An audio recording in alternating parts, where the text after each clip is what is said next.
Hello, everybody. How are you? I'm waiting to get my friend to come in.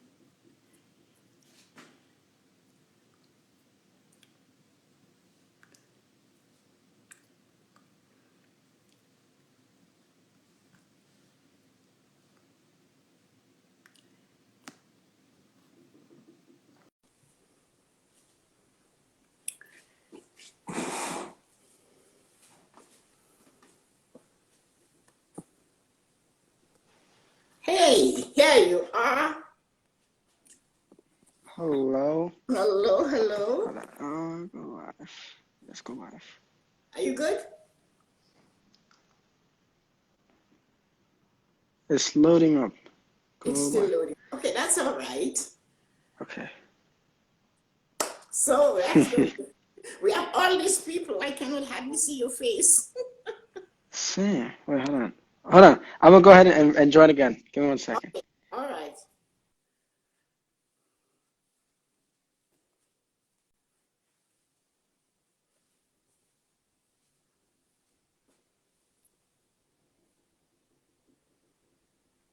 Hi, Patchy. I'm waiting for them. He went back and he's coming back in a couple of minutes.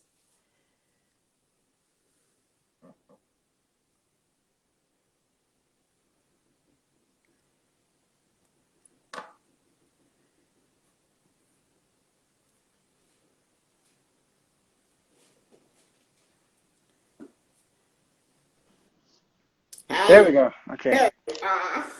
Hi That's Tessa. How you doing? I am wonderful. That sounds like my morning greeting. When we have morning blessings with some people on Facebook, I've been doing it for a long time. And one of the things I Uh-huh. teach them is to say good morning to themselves in the mirror. So when you say, here you are, that's Nice. when you go, here you are. How are you doing? To yourself. So how are you? All good. All good. Yeah, really good day. Very productive, so Oh, it's been that's very good. nice. I was watching Zan and Evan play that game that they play for a while. So when I was talking to you, I was just Nice. getting up there. So Ted, so you're going to talk. We're going to talk about finance. So let me ask you, because you're young, how did you get into finance? Besides, I heard part of the story. Well, I mean, I think it started like most people's purposes sort of start where it's like they were like rock bottom, didn't really know. So for me personally, didn't know how to like manage my finances well. And Mm-hmm. so I saw that I was like, this really needs to like change. I Uh, can't just like not have money because I mean, there's like just a lot of different things I enjoy doing and things I want to do just in life. And I like just having independence. And so it just started with I would just spend a lot of the money I would make when I first got a job, like any 16-year-old. uh-huh. Um, so like I had that habit instead of myself where work hard, right? Like that's what you get taught growing up.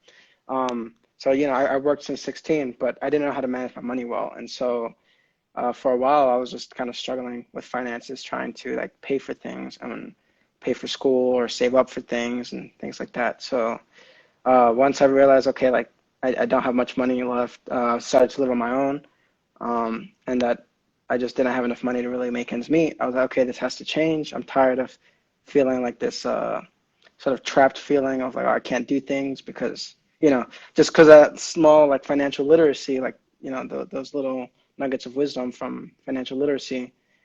So I decided to go ahead and just learn more about finance and just continue to change my habits with money and finance and yeah, and I mean, and I guess that's how it started. And since then, I've been able to really uh, not only like change my habits, but be aware of habits that I did have or that I do currently have to try and improve them and grow on them. Mm. Well, with me, it was not like that.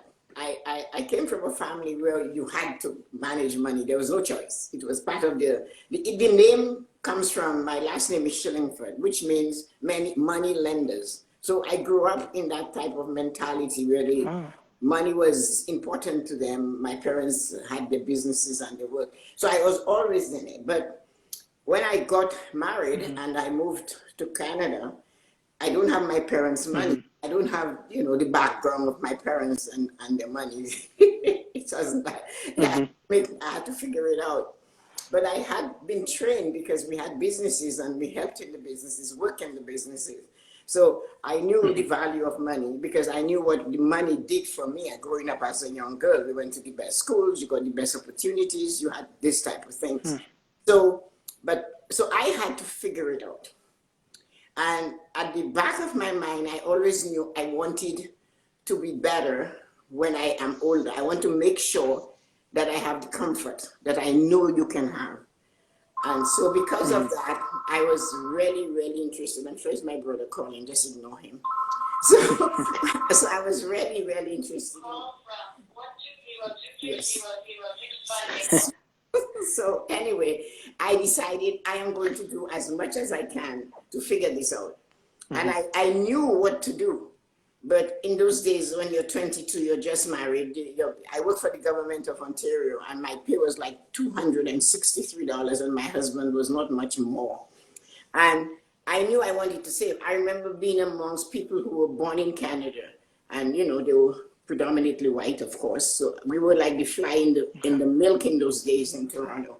And they would get their paycheck, and there was a big department store, maybe 3 blocks from the office, and they got paid on Thursday, and they would rush down to that store and come back wearing something new, and what they had on they Okay. had it in the bag.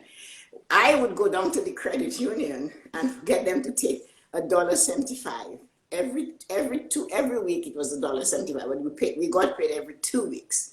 So I saved Okay.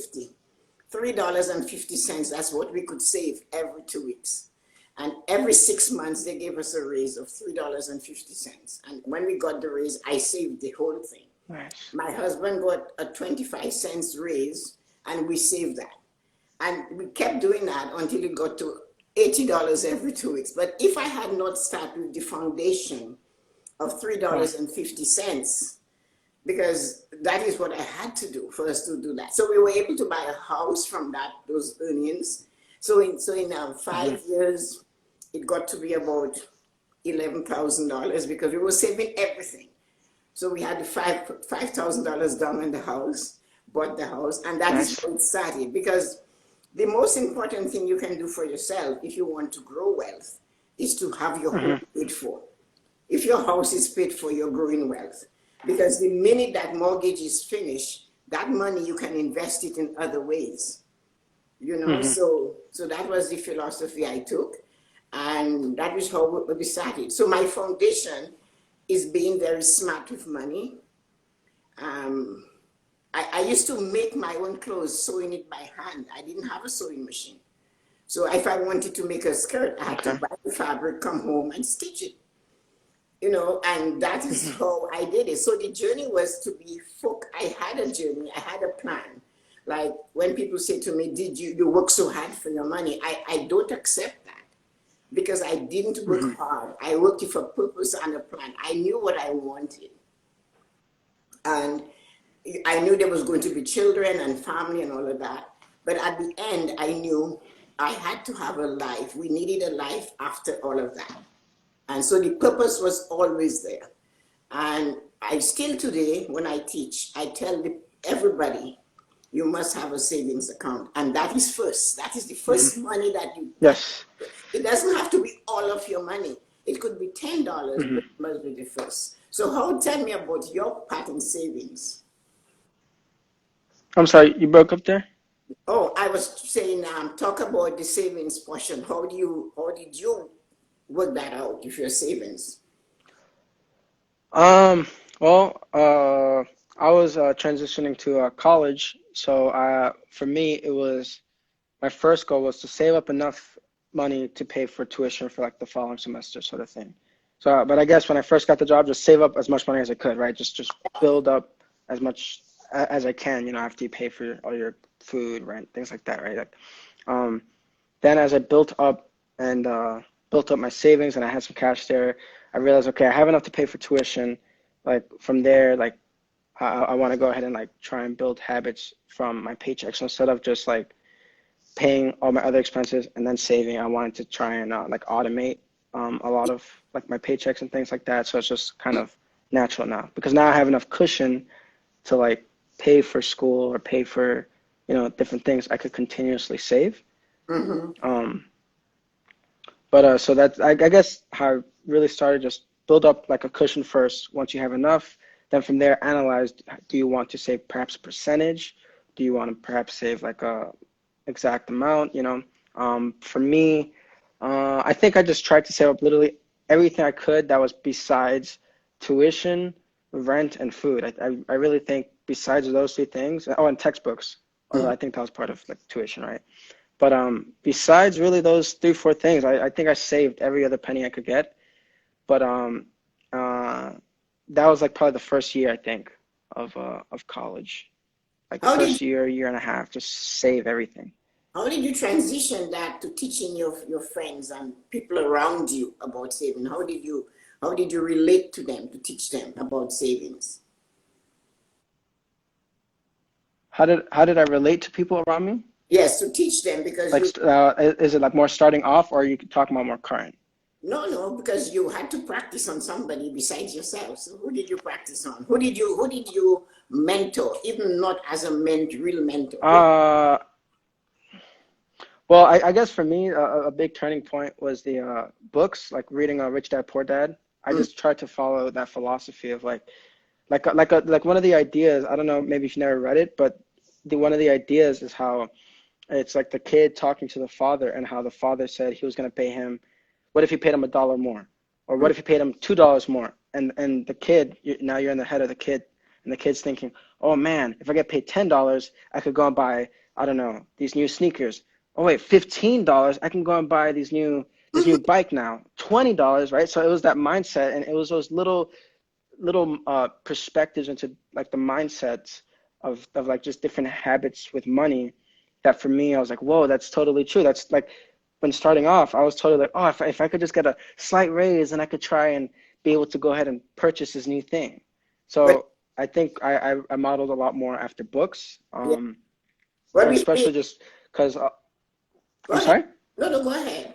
Continue. Oh no, just because like I guess at that time period, a majority of at least to what I knew, my friends like didn't really talk about money, or like just because a lot of them like live out here with at the university, so Mhm. like they had, they live with family and things like that, so it wasn't as big of an issue.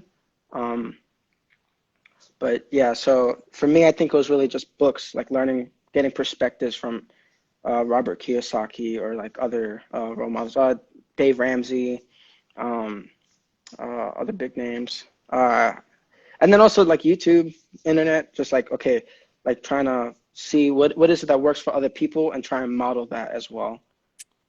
With That's for me, me. when I got a raise, it always was how Hmm. I save it. Even today, if money comes in that is unexpected, what can I do? What can I save it for? I never thought of what to buy with it because I Hmm. always created. I talked about the spending plan, and I always had a spending plan. And Hmm.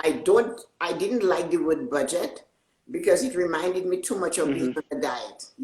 It only told you what you cannot have. Yeah. Okay. It was very frustrating. I remember asking my cousin to go to a place in Toronto called Roy Thompson Hall for a show. I don't know who was speaking.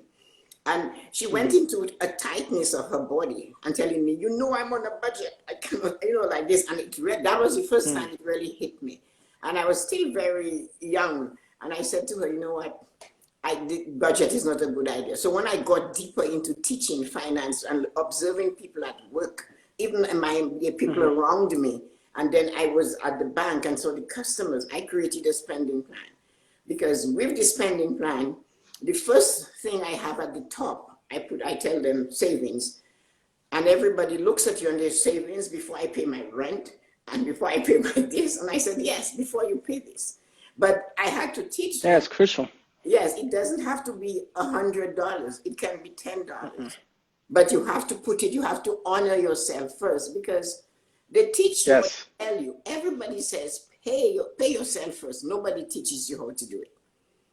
So I decided I'm going to teach people how to do it. So I would say, how Hmm. much do you earn? And they'll say $15 an hour. I say, well, that tells me you need to put $15 times five in your savings account. And they look at me, I go, yeah, because you have to pay yourself first. So the first hour you work every day, you save, but most people cannot afford that. Yes. So I would say, well, what about $7.50 a day? Can you save that? Oh no, I cannot Hmm. save that. And I would bring it down until it came to $3.50. So I could tell them this is what I started saving. And I still do that when I mentor today. They say, "Oh, you're fine." I know they try to count your blessings for you. And I said, "You know what? I started at $3.50, and this is where I am right now." So that is what I try to tell people, that it's not hard work. It's working, but making your money work for you.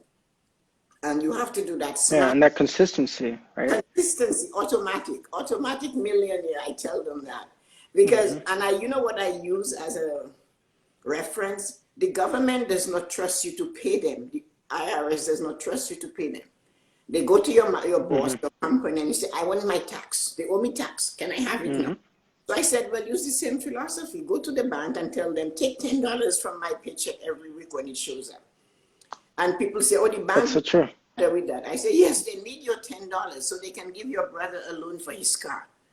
So your money is what gives people a loan, and people don't understand that. They think the bank can just print money, So it's really interesting talking about that with people. It is, yeah.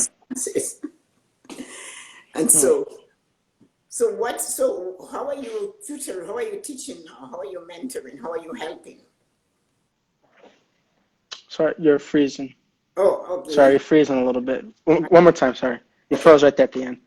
What I was going to ask you is, how are you doing it now? How are you now that you're coaching? How do you coach now?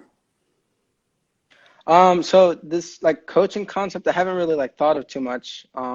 Like right now, I've just been trying to focus on making content that at least helped me, like how Evan said, help the person you were 5 years ago.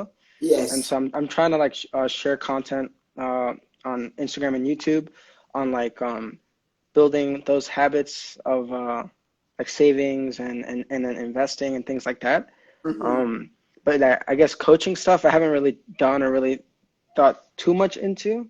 Mm-hmm. Um, So so I mean, I guess I'm curious, what helped you get started with coaching? Because to me, like coaching seems kind of like a intimidating thing. To me, is like I just want to share like whatever knowledge I was able, blessed to learn, just share with other people, and if it works for them, well, then that is all the basically better, what sort of that is thing. coaching.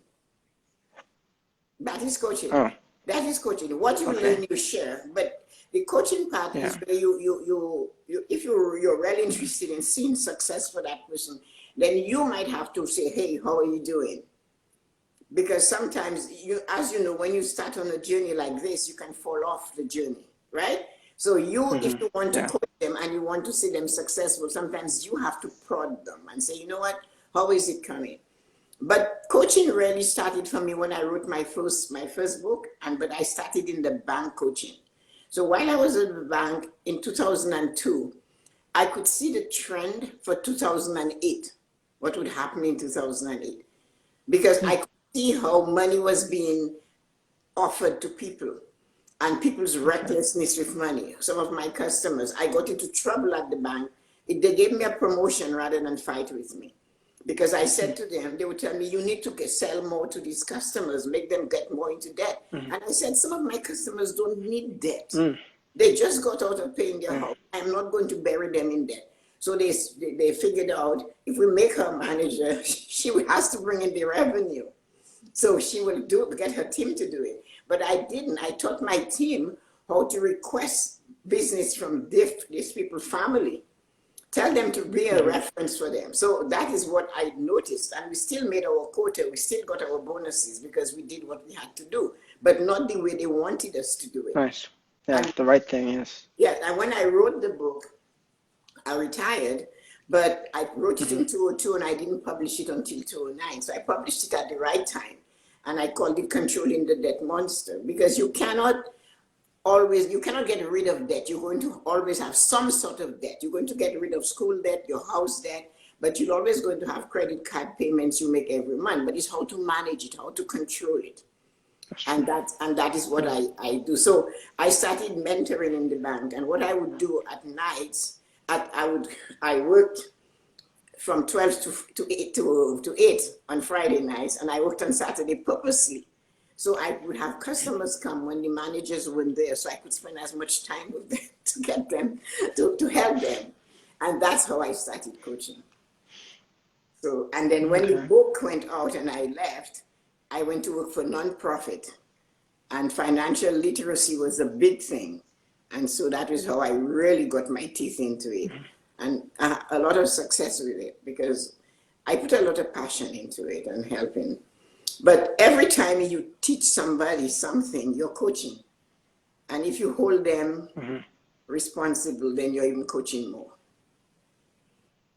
So that's it. So Yeah. that's how one of the things you will notice with coaching. So another thing you can do, like if you know, like you know somebody and you know that they look at you and they say, well, you paid for your schooling, you're now doing this, and you know you have the ability to help somebody. You can tell them, well, Hmm. okay, so do you know somebody that needs my help? But once you Okay. teach what you learn, you're coaching. Okay. Hmm. So I you thought of it that way. Yeah, because Cool. you're Okay. telling a person, it's like a Hmm. friend is going down the road and you're saying, you know what, there is an accident down here. So why don't you try going this way? You understand what I'm saying? So, Yeah. so Okay. Yeah. you in the trenches already. You know, you knew what it was to save, to go to school, to be, you know what how the value of doing it automatically, right? Yeah. So, Yeah. so, Yeah. so, so that is what you sell. That is what you give. And you say, I was there. I am the Hmm. guy you are today. You know, I am the guy. I was Yeah. in your shoes or close to what you're That doing. is true. So Yeah, and that's, like feeling that, oh, like there's nothing else to do, or like because you had such little money and trying to get out of that. Yeah. yeah. And you have to tell, you had to read. Only they don't even have to do that because you have me. You know, I had to go dig Yeah. all True. the holes. I had to fall in the Yeah. pit. I had to stand up and Hmm. crawl That's again. true. Help And them. Help. yeah, Yeah. Help them help them not because fall as that's what much. you're telling them about your journey, how difficult it was Okay. for you. So when I coach Okay. a family, Yeah. Like even just trying to like find a job, like yes, just looking for a job. Like they don't really teach you in high school. Like, oh, no, okay, this is how you prepare a resume when you have no experience. yes, and then I don't have any experience. What do I put on my resume if I have no experience? that's right. I remember I remember that night like trying to like, okay, how am I gonna present it? Nothing in a sense, you know? Yeah. So you have to sell you. You have, and there's ways of selling you. Yeah, You haven't got the yeah, experience yeah. done, but I'm punctual. My interview was at Hmm. 10. I am here at quarter to 10. I'm quite contented to Hmm. wait for you. I look presentable for the work I'm looking for. My shoes are not Hmm. dirty. And that these are the things. It's funny people don't see that for a simple job, even to work as a security guard. If you show up Yeah. looking like you are the robber, they're not going to hire you. You know, so people, I had a guy, a young guy from Africa, and he was really young. I took him when he was quite young in the bank. I hired him as a teller and I brought him up Hmm. as progress. And then there was a job that he saw somewhere else and he wanted it. He came to me and he said, I hate to Hmm. do this, but this is an opportunity I cannot refuse. I'm going to try for this job. And I said, sure, go ahead. So anyway, he came and a week or so later, he came and he told me he got the job. And he said to me, Nice. I need to tell you something. And he said, he sat down in my office and I said to him, what? He said, you remember in the winter, you used to get mad at us because I had a team of 15 salespeople and that was 34 people in this branch. You used to get mad at us guys, if our Hmm. shirts were rumpled and our shoes were dirty from snow and all of that, and you got a big can of polish, which I did, shoe polish, I kept it in the bottom of my desk. And I said, I want Nice. Yes. you walking in here with these shoes, clean your shoe. So he said, and Hmm. he always had, so, but he was presentable. I never had to do that. He said, I got the job. The man, they called me, and the man, I went back and he said, I needed to tell you this, why we hired you.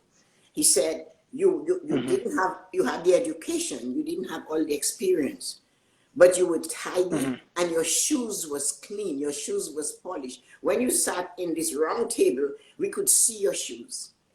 We could see you had the right socks on because Wow. you're, and they told him that's why you got the job and you were punctual. Hmm. And I told him, I said, when you're presenting your resume, you know you're going for this job, Hmm. send your resume to them 2 days by courier.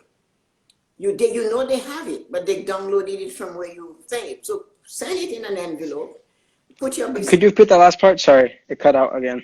Oh, I don't know why. I never cut off before on Yeah, here. I don't know. Yeah, so go ahead. What you want me to say? Oh, if you could just repeat that last part with the resume. Well, if you're going to sit with some people, right, Hmm. for an interview, they tell you there's two or three. So what you do, you present the Hmm. resume. You can bring it with you, or I prefer to send Hmm. it to them a couple of days ahead, and you just send it in the one envelope, but you address it if you know the name of the people. Even if you know only one name and three people, you put it in Okay. there. So they have it. Okay. So when you come, Hmm. that is giving them the resume in their hands for them to look at. You're not afraid of it. Hmm. And then when you get there, you get there 10 to 15 minutes earlier. It helps you and it relaxes you. You're sitting in the reception area. You're able to observe the environment of this position or this office, this building, this company. And maybe by Sure. what you see happening in the front is only an indication of what happens in the back. So if the front is rough Okay. and rowdy, then it's no better in the back. So even if you are offered the job, you That's can true. make a choice because that is the window into their soul, the reception area. If they're shouting at each other and if they're rushing and so am I willing to work in this environment? So being early, you can have a chance to observe what's going on. So this is what I did, and he got the job because of how he presented himself. So, There you you have any questions about that? Any go. questions? Mm-mm. No. Okay. So now share something. How did you, are you, I do have a question on uh like from your experiences, because like with have you ever been in like a large amount of debt? Because like for me personally, something I was told growing up was to try and never take out debt. So like I do have some credit cards, but like I've been able to like pay that, like keep that fine. But I've okay, never had to take out like a large amount of like debt. So that is something I'm like, okay, I don't know. I don't want to teach people if I've never okay. personally been in like a large amount, you know? There's two debts that are bad, two type of debts that are bad debt, right? Okay. The single biggest debt you will ever acquire is to purchase your home. Although because of the cost of education, that can be almost as the same. These are the Okay. two types of debts that are the biggest, and they are the best type of debt you can have. So it's purchasing your home and paying for your education. And the Okay. purpose of that is that when you purchase your home, it has a lifespan. When you get a college loan, you also have a lifespan. Mm. It's going to be paid in 30 years, but at the end of 30 years, it's dead. The house is the same Mm-hmm. thing. So these are two good debts. With the education, you get your foot in the door, and then the rest is up to you because Mm-hmm. you need this piece of paper to get in the door. And that's the education you paid for. So that gives you an opportunity to prove yourself once you get in the door. Because when you go to school, what it tells me is Mm-hmm. that you have the ability to learn. That's what your degree says. You have the ability to learn. And if you are given a task, you can complete it in a certain time. That's what it means. So that Okay. is getting you into the door. It does not make you able to do what you're trained to do because every company is different. They're going to train you their way. And then you buy a house, it grows in value, Mm-hmm. 10-15% a year. Not too many investments give you that type of return. So these are good debts. And the thing is that they have a lifespan. On a mortgage or on a loan, they'll tell you the amortization, which is how long it will take you to pay. So in the middle of that word, there's a French word that goes M-O-R-T, amortization. Mort means death. That means it's going to Mm-hmm. die. So this loan is going to be paid off and die after so many years. No, the worst type of debt you can have is the revolving debt. Mm-hmm. A revolving debt is your credit cards and your lines of credit. Yeah. They don't die, and you have to kill them or they'll kill you. It's simple as that. Yeah. If you can control that debt, and you have to be smart at it. You have to be conscious of it. If you have $100 in money and you spend it, you are aware you are spending this $100. Yeah. But if you're using your credit card, you will have spent $2,000 before you realize you spent $200. You know what That's I true. mean? And then I am curious. Well, I am curious, like, so how would you go ahead and advise, like, paying off a large amount of credit card debt? if you have a large amount of credit card debt, I gotta know what's something you recommend, yeah, if you have it, yeah. if what I usually do, the easiest way is to consolidate them. That is the easiest way. But Okay. if you do, you have to be careful with that. If you are able to get a loan, but not from these companies that have these bright signs at the corner, you have to go to a bank if they're willing to do that, which is very highly, it's improbable. But what I always say to people, you should only really have one credit card.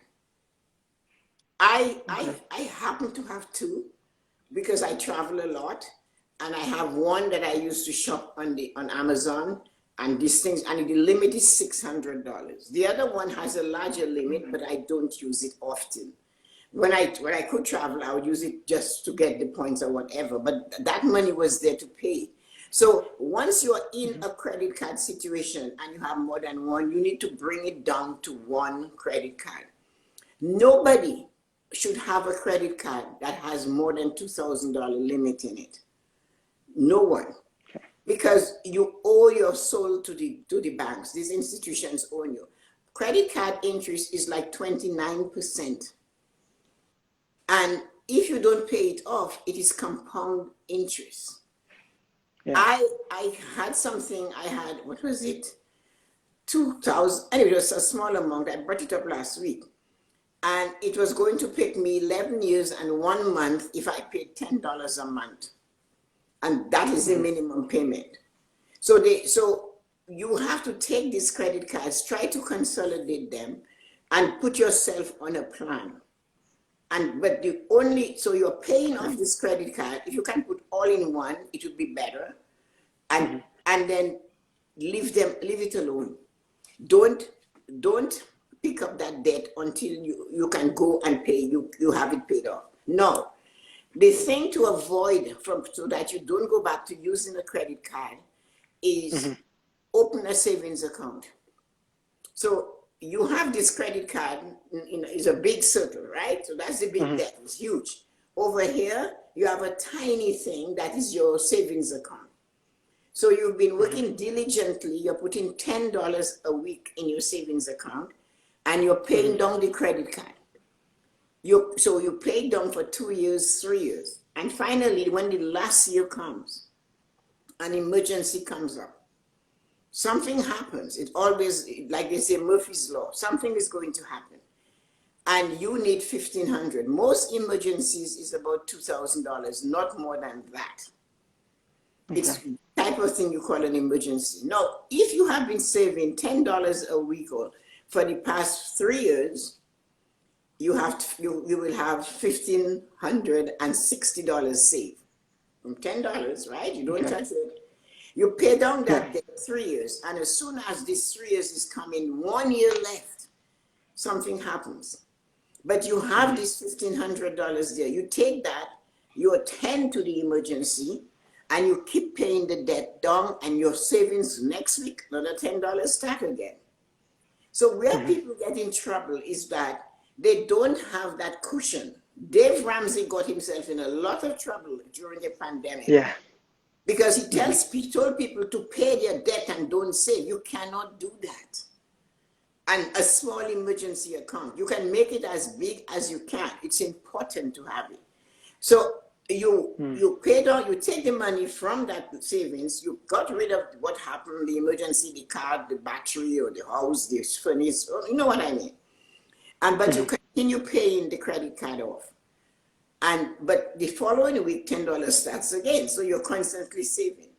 When you are done paying the credit card, you take half of that amount you're paying and you shift it to savings. You take the other half to balance your money so you don't find yourself in that situation again. Yeah, so your friends will tell you, oh, I only use it, and people are very proud when they say this. I only use my credit card for emergencies. And I go, well, it's not your money. You have to have your money for emergency. A credit card is not your money. You have to pay these people back. So you cannot, you must create your own emergency account. And that is what you have to get them to understand. They need to, while they're paying down the debt, they also need to save. It's not the same amount as what you're giving the debt, but you have to honor yourself by paying something, put something aside. And that's what I really insist on. I will not really work with somebody unless they make a commitment to honor themselves. I tell them that you have to honor yourself. I like that, yeah. You know, that's they good. Do. Because you have to have some value for you. Because that person that will tell me, I have people telling me, you are so lucky. And I'm thinking, no, that was not luck. It was purpose, and that was purpose and determination with some discipline. I knew what I wanted. But there's always somebody who will tell you, like you, I'm sure they're telling you, oh, you're fine, look at how well you're doing and all of that. Yeah. They'll be like, oh, you're so lucky. Like, it's because you have all these things. It's like, well, it's because it was like focused consistency. Consistency. Trusting knowing that I want at a certain time of my life to live that way. And consistency is king. When, you know, the stock market, somebody wanted to tell me, get in the stock market. And I said to them, I am not going to teach you how to get into the stock market. You don't have money to do anything. My job is to help you to be healthy. Yes. I teach financial health. Yes. And I said there are like 2 million people up outside waiting with their suitcases, their briefcases in their hand to get your money to make you wealthy. So you can choose, but you will not find somebody. Not too many like me are out there. And I tell them that. So what you're doing, and for your youth, you have an amazing opening for that. There is nothing can hold you back. You just have to feel the commitment to do it. Thank you. You know, because they will relate to you. You're as young as them, and you can prove that it can be done. And that is what matters. So make sure you don't get too many credit cards. No, I mean, I always make sure to, like, if I get a credit card, I always like pay off, like, I do I try to put like coffee on it like once a week or something. Yeah. And that's it. Or, not even once a week. I rarely get coffee. I just do like a $5 charge on it, and then and that's just to build up credit, right? Like, that's not to, like, it's just to show that go and be crazy with it. Credit. It's just to show that. So I met a man when I was a man from Iran. He had like 20 credit cards in his wallet, and it's not because he needed the money. They had money. And I said to him, Basil, what are you doing for all this credit card? He said, well, I'm building my credit. I said, no, you've already built your credit. Your family, you have a home. Get rid of these credit cards. There's too many there, too much exposure to that. And people don't realize that. If you go to buy a house, they consider all the credit cards you have as debt you can have, even if the balance is zero. Because what is stopping you from charging all of that and not being able to pay your mortgage? So they add it and they'll tell you don't qualify. And if you question, they'll say, well, you have $70 worth of credit cards. You cannot carry a mortgage. You say, but it's zero balance. They said, what is stopping you going tomorrow morning and bringing it up to maxing it out? So there's a lot to learn with finance, and it's not hard. It's consistently some discipline. It's habits. It's like building that habit, you know? It's a habit. It's consistently some little bit of discipline and knowing what you want, knowing the life you want to live. If you want to live paycheck to paycheck, then that is up to you. But it's possible with no matter how little you make. If you want a vacation, save for it before you go on the vacation. Yeah. You know what I mean? If you want to go and you figure the vacation is $2,000, divide it by your paycheck Divide it by Mm. 26 paycheck, divide 2,000 by 26 and see how much money you need to put aside. If it takes you maybe, 39 weeks, a year and a half to save the money to go Mhm. on the vacation, then you do that. And you go on the vacation, you use your credit card to pay for it. But when you come back, you pay Yeah. them off and you don't have to worry Yeah. about it. Yeah. And Right away. Yeah. yeah, I had a scenario where one girl, one young woman I taught, she had, because I teach them in the spending plan, you have a vacation account, you have a holiday, Christmas, whatever money. You put money aside in different places for that purpose. So she had a Mhm. vacation account and she was going to Cuba.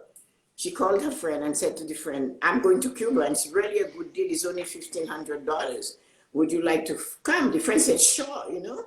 So she didn't know much about the French. Friend said yes. So they went.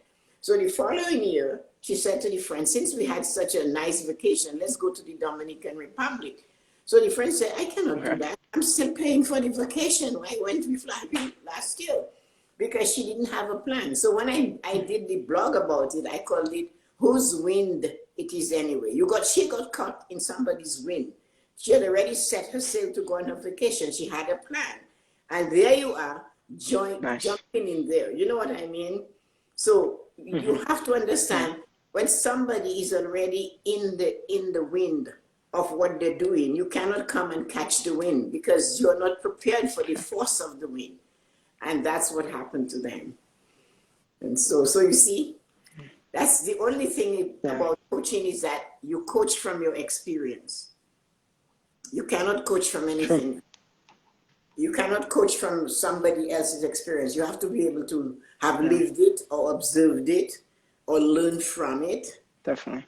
And that's how you coach. So you have gone through the road already and the financial stuff. So you already have a story that you can tell. And when the person True. that tells you, like you said, they say, oh, you're so lucky. It has nothing to do with luck. It's Yeah. consistency, some discipline, and a plan. Because Yeah. if money is like a horse. If you don't harness it, it will go. That is what money is made to do. So money has to be harnessed. If you want to have it, you need to be Yeah. harnessed and say, this is where you're going, and that's where you're staying. Otherwise, it will go. Something out there will take it away, and you will fall for it. You heard of Mm. this lady that she gave this person called whatever, they befriended her and told her he can get her to make rich money very quick with bitcoins. So she started Mhm. putting 100. Anyway, she ended up losing $80,000 and it's 40,000 it was not hers. So if she knew more about it, she could do it, but she didn't know about Bitcoin. Why are you doing this? Yeah, Because that's then, true. If you're gonna yeah, invest in what you know. invest in what you know. You start Yeah. small and Yeah. ask questions. Don't be afraid to, as I say, call me. I'll be honest with you because I have nothing to gain from it. But the person that comes, as I said to this lady yesterday, when they come to the church and they're carrying a briefcase and they're in church, you know they're not Mhm. there to church. And they give you their business card. I'm an investment person. You know what? They came to make money. They have to eat. And the Yeah. more aggressive they are with your money, the more money they get paid. And the more money you Yeah. get, you lose. And I said, investing is great. The only thing is that you need 10 years or more to make money on the stock market. And you will, but you have to stick it. Like it's discipline and consistency. You Yeah. must be in there. And this lady said to me, well, what Mhm. does it mean when you see the lines going like this? I said, the lines are going like this when the market drops, when the market goes up, when it drops. I said, it's a Mhm. roller coaster. It's not fun. And you have to have the stomach for it. Otherwise, some people jump. They kill themselves when they lose money on the market. It's so hard on them because they took some chances, and it destroys them. So, Yeah. what did you have? Mm. Hi, Yoko. Yoko just joined us, and Susie and Rosie. All the ladies. These ladies are late. They came late tonight. They must have been at a party. So you I have mean, any? questions? Uh, oh, sorry. No, go ahead. Yeah, questions. I think that's it, to be honest. Did you have any questions for me? Well, all I want to know, are you going to try to realize that you are ready to coach because you have a story to tell? I realize it now. Yes, I definitely realized it with this exchange. Oh, okay. You Yeah, have a you're right. story. It doesn't matter who. You could start with a nephew. If you have a Hmm. sister or brother with a child, you can start with the 10, 15-year-old. Like you have to start somewhere. But you already have Okay. walked through the holes. You know where the cracks are. You know where Hmm. where what can bring you down and what can pick you up and what you must do to stand up. So you already have a story to tell. You can only teach from your struggle. I learned that my parents' income money couldn't follow me to Canada. That was theirs. And my husband and I had to figure it out. So because I knew about money from such an early age, I had no choice. I Hmm. figured it out. And I started saving $3.50 every 2 weeks. But in 7 years, we had enough to buy a house because every time we got a raise, we saved it. I sewed my dresses by hand. I knew how to make my own clothes. I did not have a sewing machine. And I borrowed somebody's sewing machine who was in the office, and she said, "Would you like to borrow it on the weekend?" We had no car. So I came from people driving me to school for me to walk, take the Hmm. bus. I didn't know all this, but I had to do it. So I borrowed her sewing machine. Her boyfriend and her dropped it up for us. And then on Sunday night, they came to pick it up. But besides that, I would go to the store and buy half a yard of fabric and make a mini skirt. I was skinny and tall, so 18 inches was enough to make a just skirt. And I would make it and wear it the next morning. I would stay up all night stitching it. I knew how to do that. So when finally we saved enough, after we bought the house, and I bought a brand new Singer sewing machine, I still have it for $111.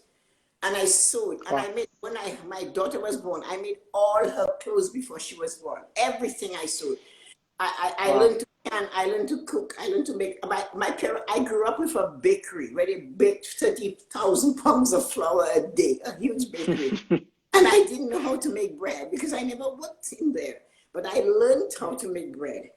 So because with my husband and I didn't like the bread, it was too fluffy, whatever. So I learned Yeah. to bake bread. I learned how to can vegetables. I learned how to freeze food. I learned how to make spaghetti. We don't have spaghetti in Dominica, but it's a bigger pot. Hmm. I didn't know how to make pilau. And although I was in Spain for a time going on holidays, I had no idea what pilau was, but I made it, pilau. And so I learned to cook and learned to do chicken. And when I didn't know, I'd call somebody. And I Nice. went to the library, got recipe books. And so we did it from scratch. And so I know what it is to start from there and to save a little Hmm. bit of money, but never stop saving. Because it took us seven Okay. years, but every raise we got, we put it in there and we made do with what we had. So, and that was how it was. I used to buy the fabric. My cousin's wife and I would go to the fabric store and we'd buy 6 meters together in one piece because the man would give it to us for $1 cheaper than if we bought 3 meters each. And then after he cut it, we say, "Okay, can you measure 3 meters off?" And he would cut it, not realizing what we were doing. We would go and buy a 2 dozen corn because it was cheaper to buy 2 dozen than to buy a dozen. We'd buy Hmm. one watermelon and have it cut in half. We'd go to the butcher and get a roast, and then we'd ask him to cut it in half and repack it for us, and they did it. So that I know, and people have to realize you cannot buy packaged food and survive. So you have to talk from your struggle. So this is what I teach. I am who you are now. I used to be that person, and that's what you have to remember. So Okay. you can teach anybody from what you've told me. And if you don't have anybody on the street to teach, practice on somebody in your family. Practice on your nephew, Okay. your niece. Practice on somebody. Find somebody to practice on. Okay, for sure. Always Yeah, say, we'll do. huh? Yeah. Definitely, will do. And like, I'm like thinking about, okay, who am I gonna practice? or teach and Yes. practice with. Okay. Anybody you know that has a part-time job or something like that, or they're talking about it, you say, when you get your job, you need to save $2 out here and don't use it. Okay. Save it for something special. I am still like that. The other day, out of the blue, the government sent us a check for $300. I don't know. So I took it and I said, I'm going to keep this in my wallet until I know what to do with it. It took 6 months. When I saw it was going to expire, I put it in the bank and I took the $300 out and I kept it. I have it in cash. I said, I have to buy something special with it.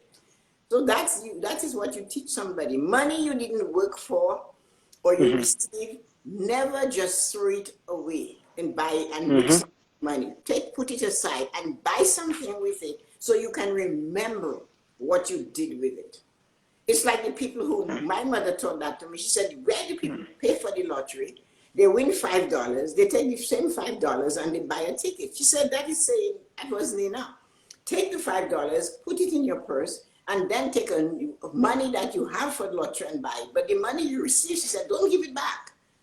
So I don't know what that means. But my mother was amazing with money, so I thought it was fun. So I practice that. I don't buy lottery tickets, but I tell people, if you win $2, keep the $2. Don't use it. Don't say, take it to play again.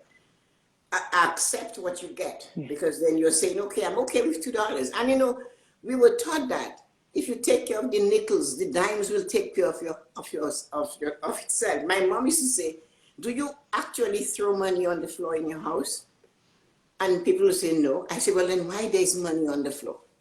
So they believed that is the testing from the angels to see if you will take care of what is on the ground, what you have on the floor. Then you can take care of what is in your pocket.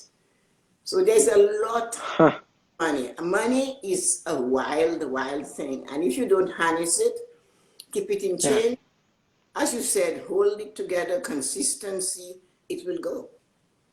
And if somebody asks you, how did you spend it? You'll say, well, I don't know. But I don't know is not an answer. You should know what to do with your money. Everybody should.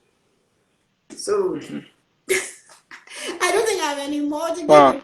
Gave me some good pointers too. So that was really great. You taught me something that I didn't have to teach myself, because I came from the idea of money was important and you had to work for it and you took care of it and it's yours and it's not growing on a tree, and you had to go feed the cows on the plantation because nobody was there, and you got paid if you went to do your chores. My dad and mom made sure we got paid for doing the chores on the weekend. But when you spoke about how you were and how you started that journey, and you realize, I don't like that life. I don't like not having money. I don't like not paying for my school. I don't like I cannot afford my textbook. How can I live? And you said what you did. When I created my first business plan, I remember taking 24 books from the library. They didn't have computer, so I borrowed 24 books. When I went to the bank to get an increase, to get some money for me to buy some machines for the business I had at the time, the bank manager looked and said to me, who made this business plan? And I said, me. He said, you? I said, yeah. I said, I'm good at math. I have a degree in mathematics, but I needed a book, so I borrowed the books from the library. He couldn't believe it. So after that, anytime he had a new entrepreneur, he used to say, go down the street, you see this lady over there, ask her to help you. Tell her what she did.